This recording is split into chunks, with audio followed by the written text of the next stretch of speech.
My name is Mason Herzing, and this is my audience. The United States of America faces a paradoxical dilemma. Gun violence grips headlines, and many live in fear of their neighbors and neighborhoods. Yet, various levels of government in the United States spend more on criminal justice than ever before. As evidenced by the audience analysis that I performed earlier in the week, many of us are aware of the inadequacies of this system, yet a lot of us disagree on how solutions can be reached, and only half of us seem to have been exposed to alternate solutions.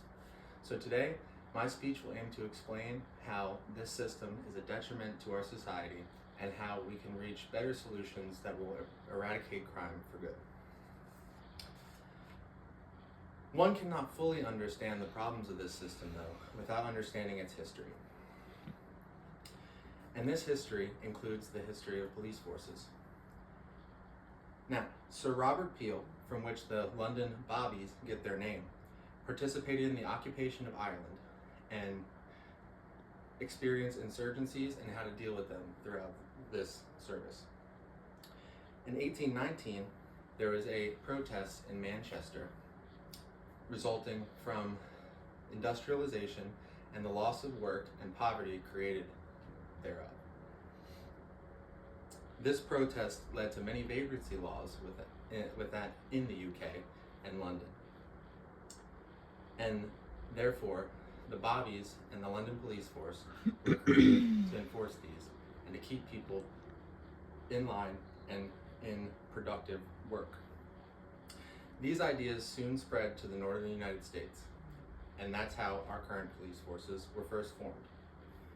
This being true, though, in the southern states, early police forces were created even as early as 1783 in Charleston, South Carolina, where the first slave patrols were created.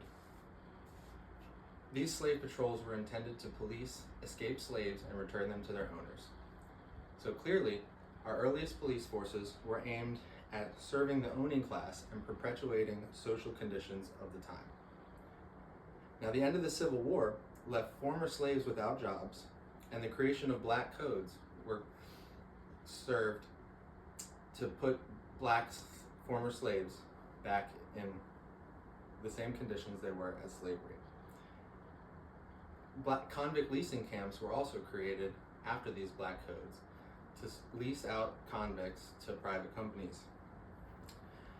Michelle Alexander, Associate Professor of Law at Ohio State, in The New Jim Crow, Mass Incarceration in the Age of Colorblindness, even states, black people then found themselves yet again powerless and relegated to camps that were in many ways worse than slavery.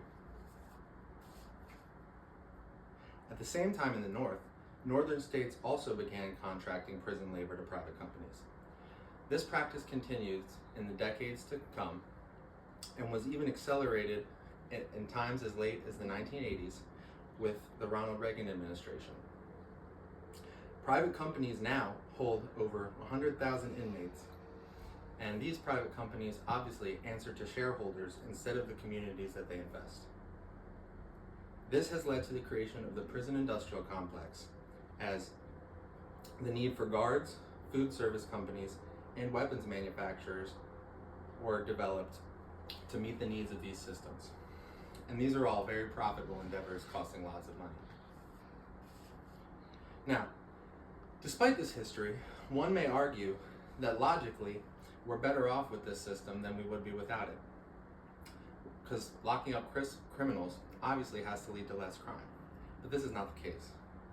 Statistics and the lived experiences of those involved in the jails would disagree. Criminals within the prison system are exposed to a social order of criminality that heightens criminal behavior. A focus group conducted by Georgetown University had members that even stated these prisons have become a Disneyland for criminals and even a gladiator academy. The felon label furthers this paradoxical dilemma as it disenfranchises people, as many felons aren't allowed to vote, and it limits access to work, as this label creates many bad images in the eyes of workplaces and even housing officials. Now, one might ask, What can be done if not to incarcerate citizens? Well, 25% of our nation's youth grow up in poverty, and it's seen that this demographic encompasses most of the crime that's seen now in the United States.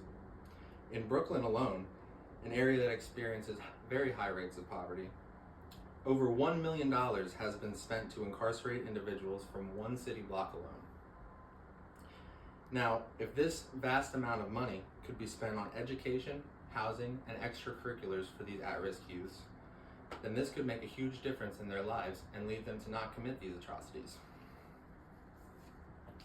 Even something as simple as the creation of skate parks has been statistically shown to keep the youth busy and keep them out of harm's way.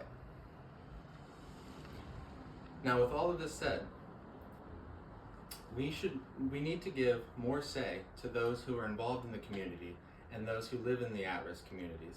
If we are to give more say to these groups, then they can have more input in what these vast amounts of money are spent on, such as the examples that I've already listed. In conclusion, the US consists of only 5% of the world's population, yet we somehow house 25% of its prisoners.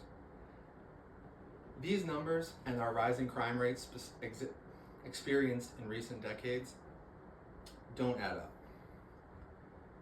Now, while a single solution has not been reached and no definitive answer has been agreed upon, it's very obvious that prisons can't lock up crime. Prisons only lock up humans, and they do not achieve real change, as they only expose people to worse conditions and make them more likely to commit crimes in the future.